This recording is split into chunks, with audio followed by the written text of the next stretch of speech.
వి gold trusted gold buyers మీరు తాకట్టు పెట్టిన బంగారాన్ని విడిపించి ఈ రోజు ఉన్న మార్కెట్ ధరకు కొనబడను.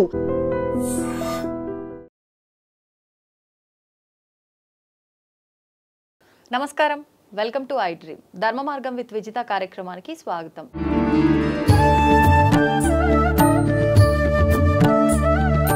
ప్రస్తుతం మనతో పాటు ఉన్నారు ప్రముఖులు ప్రవీణ్ కుమార్ శర్మ గారు. ఇప్పుడు వారితో మాట్లాడి మరిన్ని విషయాలు తెలుసుకునే ప్రయత్నం చేద్దాం. నమస్కారం అండి. నమస్కారం అమ్మా, ఎలా ఉన్నారు? బాగున్నాను, మీరు ఎలా ఉన్నారు? తల్లి. మనకి ఇప్పుడు గురువులు అని చెప్పి మాట్లాడుకుంటూ ఉంటాము, కానీ అసలు గురువులు అంటే ఎవరు అనే విషయానికి వస్తే అదొక క్వశ్చన్ మార్క్ లాగానే ఉంటుంది ఈ మధ్యకాలంలో. అంటే స్కూల్లో ఉన్న పిల్లలు వాళ్ళకు పాఠం చెప్పిన వారే గురువు అని చెప్పి భావించాలా, లేదు అంటే ఇప్పుడు మీలాంటి వారు ఉన్నారు, మీకు ఇలాంటి ఉపాసన విద్య ఇవి నేర్పిన వాళ్ళని మీరు గురువుగా భావించాలా? అసలు ఎవరు గురువుగా భావించాలి? నిజమైన అంటే గురువుతో మనం ఎలా కృతజ్ఞతగా ఉండాలి అంటుంటారు కదా, తల్లి తండ్రి గురువు వీళ్ళ ముగ్గురి తర్వాతే భగవంతుడు అని చెప్పి. అసలు అంటే ఇంత ప్రాధాన్యత ఇచ్చారు అంటే గురువుకి చాలా ప్రత్యేక స్థానం ఉందని అర్థమవుతోంది.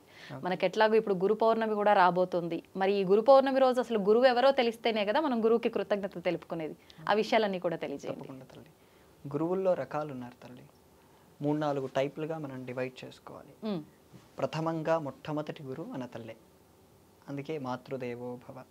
తర్వాతే తండ్రి పితృదేవో భవ, తర్వాత ఆచార్యుడు ఆచార్య దేవో భవ, ఇలా అంటూ ఉంటాం. మళ్ళీ స్కూల్ లైఫ్కి వచ్చినప్పుడు ఆ మాస్టర్ గారే విద్యా గురువు. ఆ మాస్టర్ గారు ఏది చెప్తే ఆయన, నిజానికి మనం ఇంట్లో ఉండటం కంటే స్కూల్లో మాస్టర్ గారు చెప్పిన పాఠాలే మనకు గుర్తొస్తాయి. ఎక్కువ సమయం కూడా ఉన్న డేలో అంతా స్కూల్లోనే ఉంటుంది. అక్కడి వరకు అదొకటి. కాలేజ్ లైఫ్కి వచ్చాక మనకు ఒక మెంటర్ అవసరం అవుతాయి. అప్పుడు అది ఫ్రెండ్ అవ్వచ్చు, లేదా తెలిసిన వారు అవ్వచ్చు, వారు కూడా ఒక రకమైన గురువు లాంటి వారే. వీళ్ళందరూ భౌతికమైన గురువులు తల్లి. ఒక స్థాయికి వచ్చాక ఆధ్యాత్మిక పరిశీలనలోకి వచ్చినప్పుడు ఈ శరీరం నేను కాదనే క్లారిటీ వచ్చి మోక్షం పొందాలనే క్లారిటీ వచ్చినప్పుడు ఆ భగవంతుడి వైపు నడిపే వాళ్ళని నిజమైన గురువు అంటారు. దీనికి శంకర భగవత్పాదుల వారు ఒక ప్రశ్నోత్తర మాలిక అని వారు ఒక రాశారు. వారే ప్రశ్నలు వేసుకుంటారు, వారే సమాధానాలు చెప్తారు.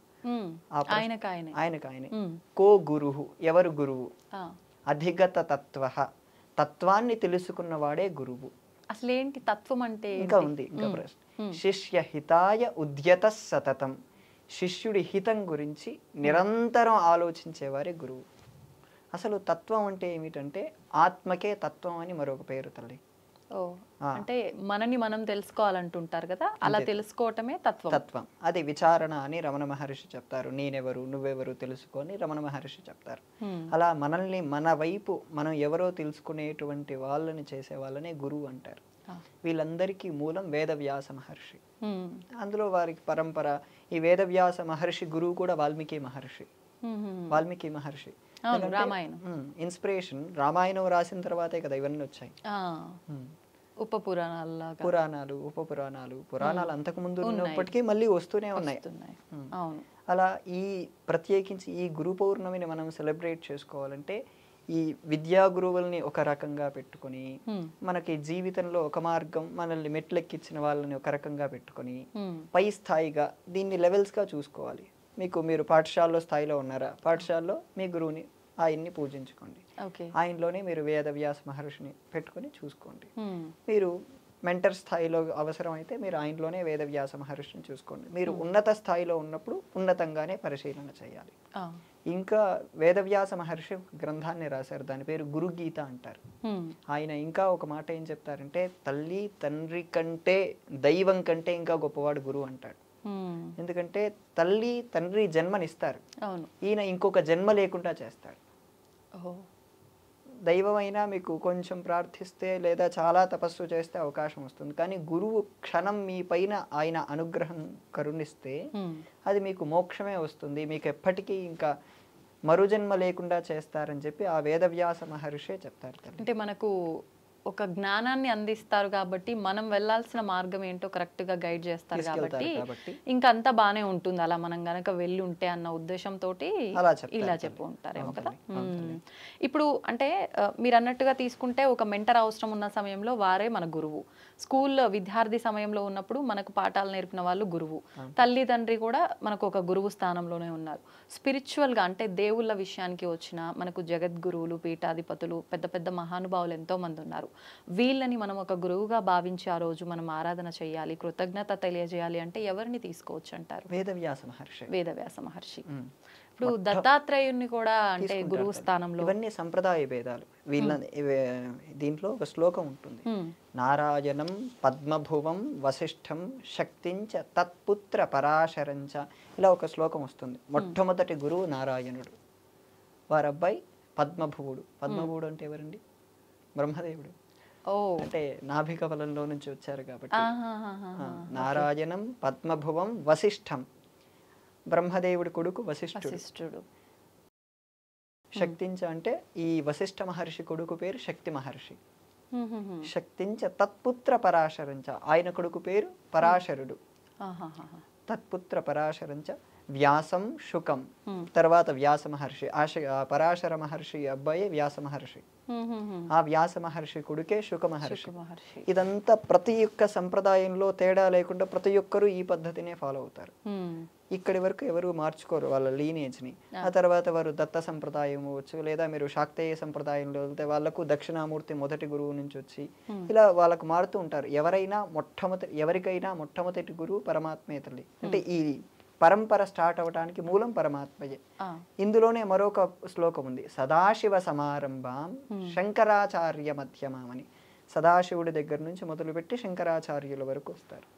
ఇంకొంతమంది మీరు మధ్వాచార్య సంప్రదాయంలోకి వెళ్ళారనుకోండి, వాళ్ళు వైష్ణవుల్లో అయితే లక్ష్మీనాథ సమారంభం అని మొదలుపెట్టి యామునాచార్య పర్యంతం. యామునాచార్యులు అంటే రామానుజాచార్యుల వారి గురువు. ఇలా వాళ్ళు చెప్పుకుంటూ వస్తారు. మధ్వాచార్యులకు వెళ్తే ఆనంద తీర్థులు, వారికి పురుషోత్తమ తీర్థులని, ఇలా వాళ్ళ పేర్లు వాళ్ళ పరంపరని బట్టి చెప్పుకుంటూ ఉంటారు. అంటే ఋషి పరంపర, మహర్షి పరంపర నుంచి వచ్చిన వీళ్ళందరినీ కూడా మనం గురువులుగా భావించవచ్చు. తప్పకుండా. ఇప్పుడు ఒక గోత్రం ఉందనుకోండి, ఆ గోత్రానికి మూలమైన ఒక గోత్రం ఉంటుంది. ఇప్పుడు ఒక గోత్రం ఉదాహరణకు కాశ్యపస అనే గోత్రం ఉందనుకోండి, ఆ ఋషి పేరే కాశ్యపుడు. ఆ కాశ్యపుడిని ఆరాధించినా అది అందరికీ చెందుతుంది. అంటే ఇంకా పర్టికులర్ గా ఒక్కొక్కరిని ఆరాధించాల్సిన అవసరం లేదు. మూలం ఎక్కడో వాళ్ళని పట్టుకుని ఆరాధిస్తే సరిపోతుంది. మనకు చాతుర్మాస్యం అనే విధానం ఉంది, ఆ రోజు నుంచే ప్రారంభం అవుతుంది. గురు పౌర్ణమి నుంచి. ఓకే. సాధారణంగా ఇప్పుడు 2 నెలలు చేస్తున్నారు. 2 నెలలు చేయటం కూడా ప్రమాణంగా కనపడుతుంది. కానీ 4 నెలలు కదా చాతుర్మాసం అంటే.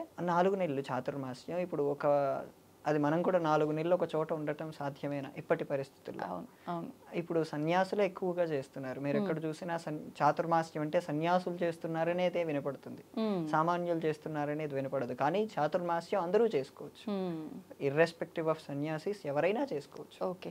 ఇప్పుడు ఈ గురు పౌర్ణమి విషయానికి వస్తే మనం ఎవరెవరినైతే గురువుగా భావించాలి, ఎవరికి మనం కృతజ్ఞత తెలుపుకోవాలి, ఆరాధించాలో వివరించారు. అసలు ఏంటి కృతజ్ఞత, ఎలా తెలుపుకోవాలి, వాళ్ళని ఎలా ఆరాధించాలి, వాళ్ళు చెప్పిన మార్గం ఏమిటి, అది మనం ఖచ్చితంగా ఉన్నామా? ఉదాహరణకు నేను మొన్న కొద్ది కాలం కిందటి వరకు ఒక అబ్బాయికి శంకరాచార్యులు నేర్పించిన ఒక ప్రకరణ గ్రంథాల్లో ఒక అబ్బాయికి నేర్పించాను. ఆ అబ్బాయి నాకు దక్షిణ ఇవ్వబోయాడు. దక్షిణ ఏమొద్దు, నేను చెప్పింది మీరు పాటిస్తారంటే అదే నాకు శాశ్వత దక్షిణ అని నేను అడిగాను. ఒకటే మాట, ఎటువంటి పరిస్థితి వచ్చినా అబద్ధం చెప్పొద్దు, అదే నువ్వు నాకు ఇచ్చే దక్షిణ అన్నాను. అది అతడు పాటిస్తే అతడు గురు పౌర్ణమి మరిచిపోయినా నాకే ఇబ్బంది లేదు. అదే అతడు నిరంతరం ఆ మాటనే, నేను చెప్పిన దాన్ని అబద్ధం ఎప్పుడూ చెప్పొద్దు, ఎటువంటి పరిస్థితి అయినా సరే అన్నదాన్ని గుర్తుపెట్టుకొని పాటిస్తూ ఉంటే అదే అతడు పాటించేటువంటి, అదే అతడు గురువుకి ఇచ్చేటువంటి అతిపెద్ద దక్షిణ. ఎందుకంటే మీరు ఒక శిష్యుణ్ణి చూశారనుకోండి, గురువు క్వాలిటీస్ అర్థమైపోవాలి. ఎందుకంటే ఆ శిష్యుడిలో ఉండేటువంటి వినయం, ఆలోచన, వ్యవస్థ అంతా అది గురువు నుంచే వచ్చి ఉండాలి. అలా వచ్చినప్పుడు అది ఇతడు కరెక్ట్గా ఉంటే ఆటోమేటిక్గా ఆయనకు పేరు వస్తుంది కదా. ఈయన ప్రత్యేకించి కాళ్ళు కడిగి ఆ నీళ్లు చల్లుకోవటం కంటే ఎక్కువ పేరే కదమ్మా. అంతే. అంటే అంటుంటారు కదా, దీన్ని మనం ఇలా కూడా అనుకోవచ్చు, పిల్లలు ఎవరైనా చాలా పద్ధతిగా వినయంగా ఉన్నారు చిన్న వయసులోనే అంటే అబ్బా వీళ్ళ తల్లిదండ్రుల పెంపకం ఎంత మంచిది అంటాం కదా, అలా గురువుల విషయంలో కూడా అదే తీసుకోవచ్చు అదే అనుకుంటా. నేను ఇప్పటిగా అబ్బాయి మొన్న 3 రోజుల కిందట ఫోన్ చేస్తే ఇంకా మీరు చెప్పింది పాటిస్తున్నానండి, నేను ఇప్పటి వరకు ఒక్క అబద్ధం కూడా ఆడలేదండి అని అబ్బాయి చెప్పాడు నాకు. సో అది నాకు చాలా సంతోషమే కదా. అవునవును అవును. ఓకే, అయితే ఇప్పుడు గురు పౌర్ణమి అంటే అండి చాలా మంది సాయిబాబాని గురువుగా భావించి ఆరాధిస్తున్నారు, కానీ మరికొంతమంది అసలు సాయిబాబా గురువు కాదు అతడు అన్నట్టుగా రకరకాలుగా మనం వింటూనే ఉన్నాము. నిజంగా సాయిబాబాని ఆరాధించేవారు ఒక భగవంతుడిగా కానివ్వండి, భగవంతుడిగా పక్కన పెడితే ఒక మనిషిగా నలుగురికి మంచి మార్గంలో తీసుకెళ్లాడంటే ఆ రకంగా అయినా గురువుగా తీసుకోవచ్చు కదా, మరి ఎందుకు ఆరాధించొద్దు అనే వాళ్ళు కూడా ఉన్నారు. ఏం చెప్తారు దీని గురించి? సాయిబాబా విషయం అది ఒక 5-10 నిమిషాల్లో ఎక్స్ప్లెయిన్ చేసే విషయం కాదు తల్లి, దానికి వివరణ చాలా ఇవ్వాల్సి ఉంటుంది. సాయిబాబా చేసినటువంటిది ఏంటి, సాయిబాబా విషయంలో కాంట్రవర్సీస్ చాలా ఉన్నాయి. అవును, సాయిబాబా నిజంగా గురువు, దైవం కాదనే వాళ్ళు ఉన్నారు. కాదు, గురువు స్థాయి దాటిపోయి ఆయన దైవం స్థాయి కూడా వచ్చేసారు. అందుకే షిరిడి లాంటి క్షేత్రాలకు వెళ్తే మీరు అంత పెద్ద దేవాలయాలు, హైదరాబాద్ దిల్సుఖ్ నగర్లో అంత పెద్ద దేవాలయాలు వచ్చేసాయి అని చెప్తున్నారు. వారి వారి భావనలనే పట్టుకోవాలి తప్ప, ఎందుకంటే సాయిబాబాతో చాలా మందికి చాలా గొప్ప ఎక్స్పీరియన్సెస్ ఉన్నాయని వాళ్ళే చెప్పుకుంటారు. నేను సాయిబాబాకు వ్యతిరేకి కాదు, సపోర్ట్ కాదు, నేను చాలా డిప్లొమాటిక్గా ఉంటాను. అలాగని నేను సాయిబాబాను ఆరాధించే వ్యక్తి కాదు. నాకంటూ ఒక పరంపర ఉంది. ఆ పరంపర ఉన్న వాళ్ళు కొత్తగా పట్టుకోనక్కర్లేదు. పరంపర లేనప్పుడు, నీకు సాయిబాబాతో ఎక్స్పీరియన్సెస్ ఉన్నప్పుడు నేనేమి అనలేను. అంటే ఇక ఎవరి భావనను బట్టి వాళ్ళు దాని ప్రకారం వెళ్తే సరిపోతుంది. కొత్తగా అంటే ఎవరో వాళ్ళు ఈ భగవంతుని ఆరాధించారు లేకపోతే సాయిబాబాని ఆరాధించాడు, నాకు మంచి జరుగుతుంది అని నా పరంపరను నేను వదిలిపెట్టి వెళ్ళడం మాత్రం తప్పు. ఇప్పుడు మీ కులదైవం ఉన్నారు తల్లి, మీ కులదైవం మీరు వదిలేసి మీ అమ్మగారి కులదైవం తీసుకొచ్చి పెడితే మీ అత్తయ్య గారు ఒప్పుకోరు. తప్పు కదా అది. అదే ప్రతి ఒక్క మొన్న ఈ మధ్య ఒక కర్నూలులో ఒకరింటికి వెళ్తే మీ ఇంటి దేవుడు ఎవరంటే సాయిబాబా అన్నాడు. నేను ఆశ్చర్యపోయాను. వాళ్ళు బ్రాహ్మణులు. మళ్ళీ మీరు కులదైవం ఎవరంటే మీరు సాయిబాబా ఎలా అంటారండి? సాయిబాబాకు కూడా కులదైవం ఉన్నారు. ఎవరు తెలియదు కానీ ఉంటారు. ఆయన తర్వాత చాలా కాలంగా వేరే ఊరికి వచ్చి షిరిడీకి వచ్చి సెటిల్ అయ్యారు. కానీ ఖచ్చితంగా ఆయన పుట్టినప్పుడు వాళ్ళకు తల్లిదండ్రికి ఆ పరంపర ఉంటుంది. ఆ పరంపర. కానీ సాయిబాబా ఫకీర్ అని అంటారు కదా, వాళ్ళకి కులదైవము, హిందూ దేవుళ్ళు ఇలాంటివన్నీ ఉండటం అంటే ఒక పదాన్ని ఒకటి మాత్రం మనం స్పష్టంగా అర్థం చేసుకోవాల్సింది ఏంటంటే, సాయి అనే పదానికి సంస్కృత భాషలో అర్థం లేదు. నేను క్లారిటీగా మళ్ళీ చెప్తున్నాను. సాయి అనే పదానికి సంస్కృత భాషలో అర్థం లేదు. లేకపోవడం వల్ల దాన్ని ఎలా అర్థం చేసుకోవాలి? సాయి అనే పదానికి మనకు అరబిక్లోనే అర్థం దొరుకుతుంది.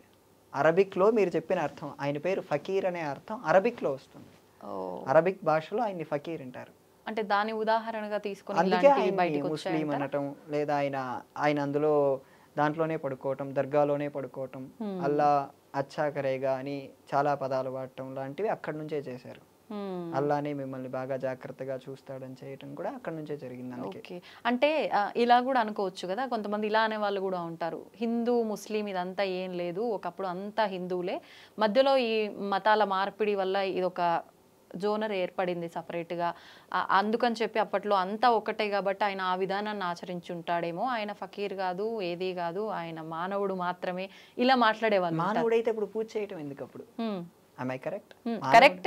కాకపోతే ఇప్పుడు మీరు ఇందాక చెప్పినట్టుగా ఆయన చూపించిన కొన్ని మహిమలు, ఆయనతో ఉన్న అనుబంధాలు, ఆయన చేసిన విధానం అంతా కూడా చూసిన వాళ్ళు దేవుడిగా భావిస్తారు. అంటారు కదా, ఫస్ట్ ఎవరైనా మనిషి రూపంలో వచ్చి సహాయం చేసినా మనం దేవుడిగా భావిస్తాం కదా, అలా అని చేస్తున్నారేమో అనే వాళ్ళు కూడా ఉంటారు. 2 రకాల క్లారిటీలు ఇస్తాను. మీరు ఇప్పుడు అడిగిన దాంట్లో నాకే 2 ఆన్సర్లు వచ్చాయి. ఒకటి, అప్పుడు మతాలు ఏం లేవన్నారు. ఆ మతాలు లేకపోతే ఇస్లాం భారతదేశంలోకి వచ్చేది కాదు. ఇస్లాం అనే మతం పుట్టింది కాబట్టి భారతదేశంలోకి వచ్చింది. ఇస్లాం అనేది లేనప్పుడు, లేదా క్రిస్టియానిటీ అనేది ఆ రెండూ లేనప్పుడు భారతదేశంలో కేవలం సనాతన ధర్మమే ఉండేది. ఆ క్లారిటీ మనందరికీ ఉంది. అంతకుముందు బౌద్ధము ఇక్కడే ఉండేది, జైనము ఇక్కడే ఉండేది, ఇంకా ఈ వీళ్ళు జ్యూస్ ఇక్కడే ఉండేవారు. వీళ్ళకప్పుడు మతాలు, ఆ సిద్ధాంతం అనేది తెలియదు. ఈ 3 మతాలు కూడా ఇక్కడ లేనప్పుడు అప్పుడు కేవలం సనాతన ధర్మం అనే పదం కూడా జీవన విధానంలో ఉండేది. సో మీరు ఇప్పుడు చెప్పిన పద్ధతి కూడా తప్పు. ఎందుకంటే అప్పటికే సాయిబాబా ఉన్న కాలంలో భారతదేశం పరాయి వాళ్ళ చేతుల్లో ఉంది. ప్లస్ అప్పుడు మతాలు స్పష్టంగా ఉన్నాయి. ఆయన అందులో వాళ్ళ మతంలోనే దాంట్లోనే పడుకున్నాడు. మనం ఒక విషయాన్ని స్పష్టంగా అర్థం చేసుకోవాల్సింది అంటే సాయిబాబా సాధన చేశాడు, ఆ క్లారిటీ అందరికీ ఉంది. ఆ సాయి సచ్చరిత్ర, కిరాల భరద్వాజ్ లాంటి వాళ్ళు రాసిన పుస్తకాలు చదివితే, లేదా అంతకంటే ముందు షిరిడి సంస్థానం వాళ్ళు ప్రచురించిన పుస్తకాలు చదివితే సాయిబాబా సాధన చేశాడు. కానీ ఆయన పరంగా మనకు వారి భావనలు, వారి భక్తులు ఎలా భావన చేస్తారో అనే దాన్ని అంటే వారు తిరిగిన విధానము, మాట్లాడిన విధానం అంతా కూడా ఒక ఫకీర్ లాగా మనకు అర్థమవుతుంది.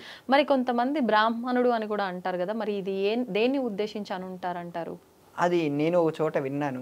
ఆ వాళ్ళ ఊరు, ఆయన వెళ్ళిన ఊరు, కొంతమంది అలా రీసెర్చ్ చేసి చెప్పారు, కానీ దానికి సరైన అథెంటిసిటీ లేదు. బ్రాహ్మణుడు అనే పదానికి ఏంటంటే జన్మతః కాదు, జన్మతః అయినప్పటికీ దాన్ని పాటించాలి. దాన్ని పాటించకపోతే ఏమవుతారు? అంతే ఇబ్బందులు పడాల్సి. ఇబ్బంది కాదు, దాన్ని బ్రహ్మబంధు అంటారు వాళ్ళని శాస్త్రంలో. అంటే ఉదాహరణకు ఒక బ్రాహ్మణ కుటుంబంలో పుట్టిన వాళ్ళు 3 తరాలు వాళ్ళ ఆచారాన్ని పాటించకపోతే వాళ్ళు బ్రాహ్మణులుగా పిలువబడరు. ఉదాహరణకు ఒక వ్యక్తి ఉన్నాడు, ఆ వ్యక్తి కంటే 3 తరాల వాళ్ళ తాత, వాళ్ళ నాన్న, అతను ఆ బ్రాహ్మణ సంబంధితమైన ఆచారాలు ఏవి పాటించలేదనుకోండి, వాళ్ళకు పుట్టబోయే బిడ్డలు ఎవరు బ్రాహ్మణులు కాదు, డైరెక్ట్గా శూద్రులే అవుతారు. ఎందుకంటే వాళ్ళకి ఆచార పరంపర పోగొట్టుకున్నారు. వాళ్ళకు సంధ్యావందనం అని, గాయత్రి జపమని, అగ్ని కార్యం అని, ఇలా రకరకాలుగా ఉంటాయి ప్రతిరోజు చేయవలసినవి. ఈ రోజు నేను మీ దగ్గరికి వచ్చేసరికి నా 2 కాలాలు సంధ్యావందనం అయిపోయింది, ఇంకొక కాలం నేను వెళ్ళే సాయంత్రం చేయాలి. ఇలాంటివన్నీ రోజు చేయాలి. నిత్య కాలార్చన, నిత్య పూజ అనేది ఖచ్చితంగా చేయాలి. అవన్నీ చేయకపోతే వారికి ఖచ్చితంగా ఆ పద్ధతి నుంచి బయదొలిగి వాళ్ళు బ్రహ్మబంధు. కానీ బ్రహ్మబంధు అంటే వారు పూర్వం బ్రాహ్మణులు, ఇప్పుడు బ్రాహ్మణులకు బంధువుగా మిగిలారు అవుతారు. సో సాయిబాబా అనేటువంటి వ్యవస్థ వేరు, అది మాట్లాడాలనుకున్నా అది, ఎందుకంటే దాంట్లో సగం మంది పాజిటివ్గా ఉన్నారు, సగం మంది నెగిటివ్గా ఉన్నారు. నేను మొన్న ఒక కళ్యాణ మండపంలో ప్రవచనం చెప్పడానికి వెళ్ళాను తెనాల్లో. సాయిబాబా ఆలయం కడదామని చెప్పి అందులో ఉండే ఒక ఫ్రెండ్ సడన్గా అన్నాడు, వాళ్ళందరూ వయస్సులు అనగానే ఒక ఆయన నుండి దానికి కావాల్సిన గ్రానైట్ మొత్తం నేను ఇప్పిస్తాను, ఇంకొక ఆయన నుండి దానికి కావాల్సిన ఇసుక, సిమెంటు, కంకర అన్నీ నేను ఇప్పిస్తాను, ఒక ఆయన నుండి ఆ విగ్రహం మొత్తం నేను తెప్పిస్తాను. మొత్తం 10-15 మంది అరగంటలో కావలసిన సామాన్లన్నీ వస్తాయని చెప్పి వాగ్దానం చేశారు. 6 నెలల్లో గుడి కడతామని కూడా ఒప్పుకున్నారు.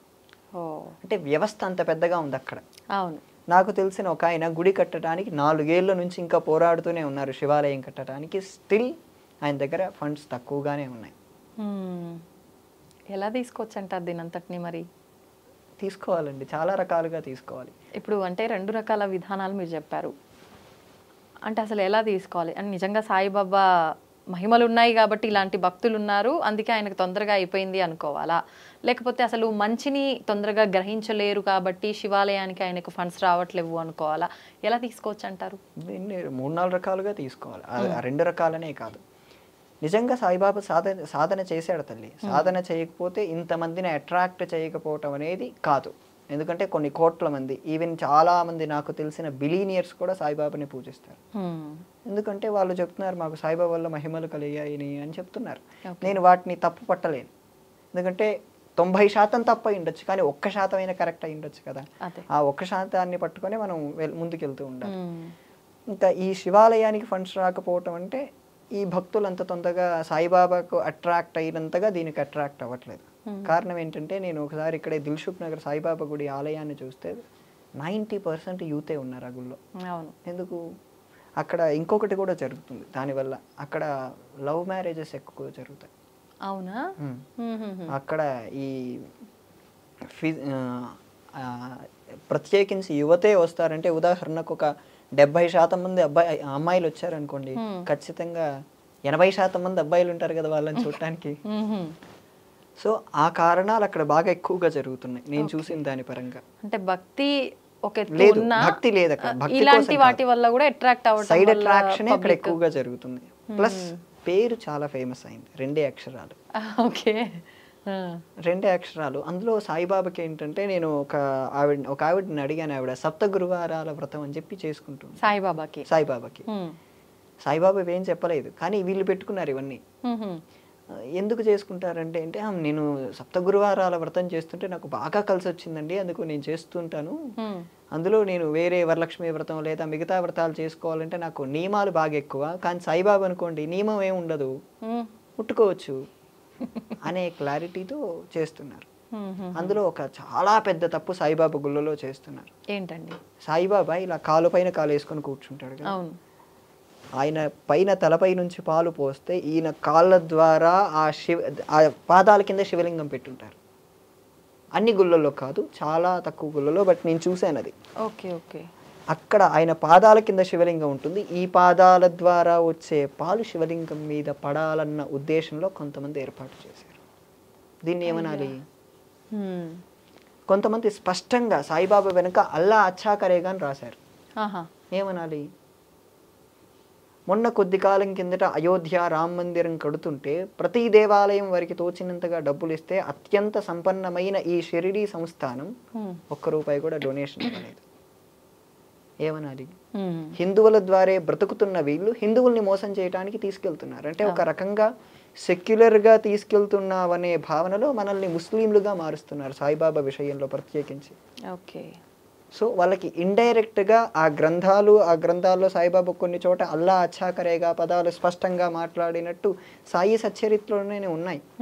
కానీ వాళ్ళు దాన్ని ఇంకా బాగా ఎంపసైజ్ చేసి మనల్ని వేరే రకంగా ప్రభావితం చేస్తున్నారు. ఏలూరులో ఒక కుటుంబంలో సత్సంగం జరుగుతుంది, హైదరాబాద్లో జరుగుతుంటే పాటలు పాడుతూ ఉంటారు. ఆ కుటుంబం వాళ్ళు ఇంట్లో అల్లా గురించి పాటలు పాడుతున్నారమ్మా. అల్లాకు సాయిబాబాకు లింక్ చేసి పాటలు పాడుతున్నారు. అంటే మనం వాళ్ళకు తెలియట్లేదు, వాళ్ళు భక్తిలో లేదా ఒక ఇల్యూషన్లో ఉన్నారు. ఇల్యూషన్లో ఉండి అల్లా సాయి అని అలాంటి పదాలు కలిపి వచ్చేటట్టు సత్సంగంలో పాడటం అనేది మనల్ని తప్పుదోవలకి తీసుకెళ్తున్నట్టే కదా. అందుకోసం మీరు సాయిబాబాని ఆరాధిస్తారా? ఖచ్చితంగా ఆరాధించండి. కానీ సాయిబాబా కంటే పై స్థాయి గురువులు ఉన్నారు. అవును, సాయిబాబా అందులోనూ మనకు ఈ గురు పౌర్ణమి వ్యాస పౌర్ణమి అని కూడా అంటారు కదా, దాన్ని బట్టే మనం అసలు ఎవరిని ఆరాధించాలనేది ఒక క్లారిటీకి రావాలి. అవును తల్లి. కానీ ఇప్పుడు ఉన్నటువంటి వ్యవస్థ ఏమిటంటే సాయిబాబా ఆలయాల్ని తీసేయలేం. ఎక్కడుంది అథెంటిసిటీ తీసేయటానికి? ఎన్ని ఆలయాలని కొలగొట్టాలి? ఒక్క తెలుగు రాష్ట్రాల్లో 10,000 పైన ఆలయాలు ఉన్నాయి సాయిబాబాకు. దాన్ని వ్యవస్థ ఎవరు తీసేయగలరు? అవును. కానీ ఏంటంటే అవేర్నెస్ తీసుకుని రావాలి. నీకు ఆ మతానికి దీనికి సంబంధం లేదు, నువ్వు ఆరాధించాలా, నువ్వు సాయిబాబాను పట్టుకుంటావో పట్టుకో, అది ఎవరికి సంబంధం లేదు. కానీ సాయిబాబా హిస్టరీ ఇది, సాయిబాబా ఇలా చేశాడు, ఆయన మహత్యాలు ఇవి, అవి నువ్వు వివరంగా చెప్పాలి. వివరంగా చెప్పినప్పుడు అది వాళ్ళు ఎలా తీసుకుంటారు అనే దాన్ని బట్టే వాళ్ళు చూడాలి తల్లి.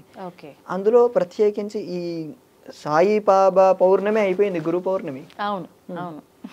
వాళ్ళు ఆ రోజు జనాల్ని అట్రాక్ట్ చేయడం కోసం అన్నదానాలు వంటివి చేయటం. ఒక్కొక్క గుడి దగ్గర సాధారణంగా 200 మంది అన్నదానం తీసుకుంటారు. అన్నప్రసాదం స్వీకరించిన అది ఎంత లేదన్నా మొత్తం 10,000 గుళ్ళలో 2 లక్షల మంది పైనే తింటున్నట్టు కదమ్మా.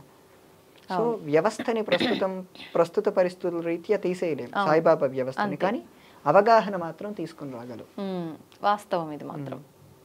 అంతేలేండి. అంటే ప్రతి ఒక్కరూ ఎవరేం చేస్తున్నారు అనే ఒక ఎరుకతో ఉండి జాగ్రత్త పడితే మాత్రం మీరు అన్నట్టుగా అవేర్నెస్ వస్తుంది. ఒకరి ద్వారా ఒకరికి అసలు ఎవరు ఏంటి అనే వాస్తవం తెలుస్తుంది. కాబట్టి దాని నుంచి ఎవరు ఏం చేయాలనేది వాళ్ళకే అర్థమైపోతుంది. థ్యాంక్ యూ అండి, చాలా చక్కటి వివరణ ఇచ్చారు. నమస్తే.